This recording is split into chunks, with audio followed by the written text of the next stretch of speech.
Good morning बच्चों। आज समाजशास्त्र में हम लोग उपनिवेशवाद और जाति पढ़ेंगे।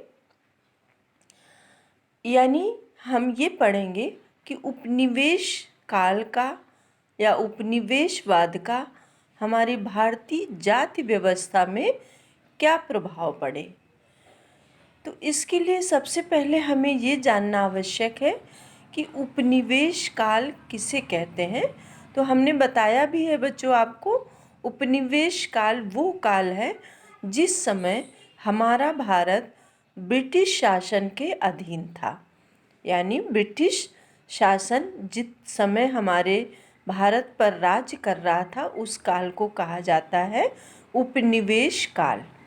यह लगभग 1800 ईस्वी से 1747 यानी जब भारत हमारा स्वतंत्र हुआ तब के काल को कहते हैं। इस उपनिवेश काल को बच्चों हम लोग दो भागों में बांट सकते हैं, क्योंकि ये लगभग 150-200 साल का समय है और इन 150-200 सालों में बहुत अधिक परिवर्तन आए होंगे। इसलिए यदि हम इसको दो भागों में बांटकर अध्ययन करें तो ज़्यादा सुविधाजनक हो जाएगा। तो इसको सबसे पहला भाग हम पूर्व औद्योगिक युग और दूसरा औद्योगिक युग या औद्योगिक अवधि के नाम से जान सकते हैं। पूर्व औद्योगिक युग या पूर्व औद्योगिक काल वो समय है जब हमारे भारत में औद्योगिकरण अर्थात उत्पादन कार्य मशीनों से प्रारंभ नहीं हुआ था।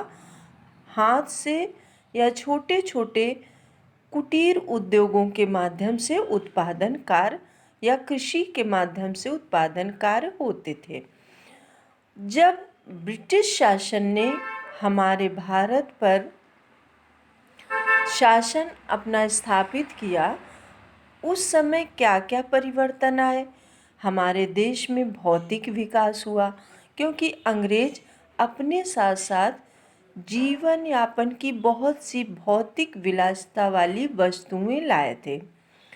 दूसरा परिवर्तन ये आया कि हमारा भारतीय समाज भारत से इतर बाहरी दुनिया के संपर्क में आया। तीसरी चीज़ ये हुई कि जो ब्रिटिश सरकार थी उसकी सामाजिक और आर्थिक नीतियाँ भारत के पूर्व शासन काल में यानी जो राजतंत्र था उससे परिवर्तन आया। ब्रिटिश शासन ने अपनी राजनीतियाँ और आर्थिक नीतियाँ परिवर्तित किया। इसी संदर्भ में उन्होंने कुछ वैधानिक उपाय भी लागू किए। पहला उपाय उन्होंने ये किया, जाति पंचायत की न्यायिक शक्तियों को समाप्त कर दिया। यानी कि जो परंपरागत भारत में जाति व्यवस्था में जाति पंचायत पाई जाती थी उसको ब्रिटिश शासन ने समाप्त करके उसके कार्यों को दीवानी न्यायालय और फौजदारी न्यायालय में बदल दिया। यानी जो भूमि से संबंधित या अन्य विवाद होते थे वो दीवानी न्यायालय में, और जो अपराधों से संबंधित मुकदमे होते थे वो फौजदारी न्यायालय में सुने जाने लगे। एक और वैधानिक उपाय जाति से संबंधित ब्रिटिश शासन ने किया 1850 ईस्वी में। उसका नाम था जाति निर्योग्यता निवारण अधिनियम। इसमें क्या किया कि जातियों के जो बंधन जटिल थे, यानी कुछ जातियों को जो निम्न माना जाता था, अशुद्ध माना जाता था, निर्योग्य माना जाता था, उन जातियों के पक्ष में ब्रिटिश शासन ने नियम लागू किया कि कोई भी जाति निर्योग्य या निम्न नहीं होती है।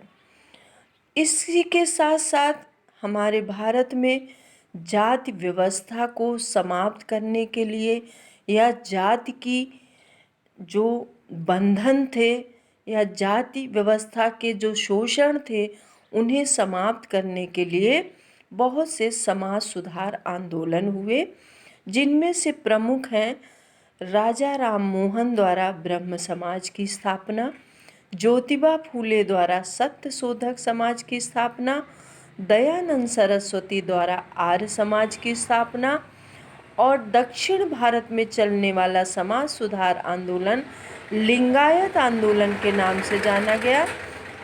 उसी के साथ रामास्वामी नायकर ने दक्षिण भारत में बहुत ज़्यादा कार्य किया जाति व्यवस्था को उखाड़ फेंकने के लिए, तथा राणा डे ने भी जाति व्यवस्था का बहुत विरोध किया। ये थे प्रावधान उपनिवेश काल के पूर्व औद्योगिक युग के। उसके बाद हम लोग जानते हैं कि औद्योगिक अवधि में क्या क्या प्रावधान किए गए। तो औद्योगिक अवधि लगभग प्रथम विश्व युद्ध के बाद 1920 से 25 ईस्वी में प्रारंभ हुई भारत में, जिसमें क्या हुआ, भारत में नए नए उद्योग स्थापित होने लगे, उत्पादन कार्य मशीनों से किया जाने लगा, जिसका परिणाम ये हुआ कि भारत में जो उद्योग लगे, उन उद्योगों में कार्य करने के लिए गांव से लोग नगरों की ओर प्रवास करने लगे, यानी माइग्रेशन होने लगा, लोग गांव से शहरों में जाने लगे। उसके बाद मशीनीकरण के कारण नई नई परिवहन व्यवस्थाएं यानी ऑटो व्हीकल्स आने लगे, मोटरसाइकिल, कार, बस, ट्रक, इन सब का जो है निर्माण होने लगा।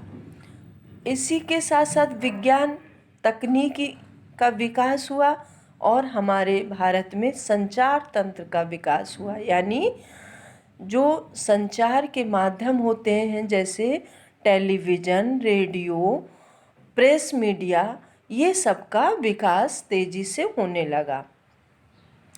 उसी के साथ साथ 1872 ईस्वी में भारत में प्रथम जनगणना ब्रिटिश शासन द्वारा करी गई, जो कि भारत की जातियों के अध्ययन के उद्देश्य से करी गई थी। उसके बाद सन 1881 ईस्वी में दूसरी जनगणना हुई और इसके प्रत्येक 10 वर्ष बाद नियमित जनगणना होने लगी, जो कि आज तक लगातार जारी है। सन 1901 में ब्रिटिश शासन में हर्बर्ट रिजले नाम के एक व्यक्ति ने भारत में जातियों के सोपान को जानने के लिए, यानी कि भारत में जातियों का ऊंच और नीच का क्रम क्या है, अधिक्रम क्या है, या भारत में जाति वार जनगणना कैसे हो सकती है, ये सब जानने के लिए 1901 में इन्होंने भारत का अध्ययन किया और क्या किया, जाति आधार पर या जाति के हिसाब से लोगों की गणना करके अभिलेखों में उनको अभिलेखबद्ध किया गया, यानी उनको लेखबद्ध किया गया, लिखा गया। इसका ड्रॉबैक क्या था, इसकी बुराई क्या थी, इसमें भी उच्च जातियों को अधिक महत्व दिया गया। इसके बाद सन 1935 ईस्वी में ब्रिटिश शासन ने भारत सरकार अधिनियम लागू किया, जिसमें निम्न जातियों और दलित जातियों के कल्याण में कुछ रुचि लेना प्रारंभ किया, जिससे दलित शब्द इजाद हुआ और एससी तथा एसटी की सूचियां बनाई गईं, जो कि लेखबद्ध की गई और औद्योगिक अवधि में ही पूंजीवाद तथा आधुनिकीकरण का प्रसार हुआ। आइए बच्चों, हम लोग अब ये जानते हैं कि ये उपनिवेश काल में क्या क्या कार्य हुए, ये हमने जाना। और अब हम ये जानना हमें ज़रूरी है कि उपनिवेशवाद के इन कार्यों का परिणाम हमारी जाति व्यवस्था पर क्या पड़ा। तो जैसा कि हमने अभी जाना कि औद्योगिकरण के कारण नगरीय जीवन शैली प्रारंभ हो गई, यानी उद्योगों में कार्य करने के लिए गांव से लोग नगरों की ओर प्रस्थान करने लगे, जहां पर जाति प्रभुत्व की कमी हो गई। जो पहले ग्रामीण क्षेत्रों में उच्च जातियों का बोलबाला था, उनका प्रभुत्व था, वो शहरों में जाकर के कम होने लगा। दूसरा कारण क्या हुआ कि औद्योगिकरण और नगरीकरण के कारण जातियों के विवाह, व्यवसाय और भोजन संबंधी जो प्रतिबंध थे उनमें भी गतिशीलता आ गई, उनमें भी परिवर्तन होने लगा। गतिशीलता का मतलब उनमें परिवर्तन होने लगा। जैसा कि आपने पूर्व लेक्चर में जाना था कि जाति व्यवस्था की क्या विशेषताएं हैं। जाति व्यवस्था में विवाह अपनी ही जाति में करना अनिवार्य है, व्यवसाय अपने परंपरागत पेशे को ही चुनना अनिवार्य है, तथा भोजन कुछ ही जातियों के साथ बैठकर किया जा सकता है। तो जब लोग एक ही उद्योग में कई जाति के लोग एक साथ कार्य करने लगे तो एक साथ बैठ कर के वो भोजन भी करने लगे। और जब लोग उन गाँव के अपने परंपरागत पेशे छोड़ कर के उद्योगों में नौकरी करने लगे, उद्योगों में रोजगार पाने लगे, तो अपने व्यवसायिक परंपरागत धंधे को छोड़ने लगे। जैसे अब जरूरी नहीं होने लगा कि नाई का बेटा नाई का ही कार्य करेगा, वो उद्योगों में भी कार्य करने लगे। कुम्हार का बेटा बर्तन ही बनाएगा, ऐसा नहीं था, वो अन्य नौकरियां और उद्योगों में कार्य भी करने लगा। इसी के साथ साथ ये देखा गया कि नगरों में जो विवाह संबंधी प्रतिबंध थे कि अपनी ही जात में विवाह किया जाएगा, तो उसमें थोड़ा बहुत परिवर्तन आने लगा। लोग अपनी जाति से इतर भी विवाह करने लगे, यानी अंतर जाति विवाह भी प्रारंभ होने लगे।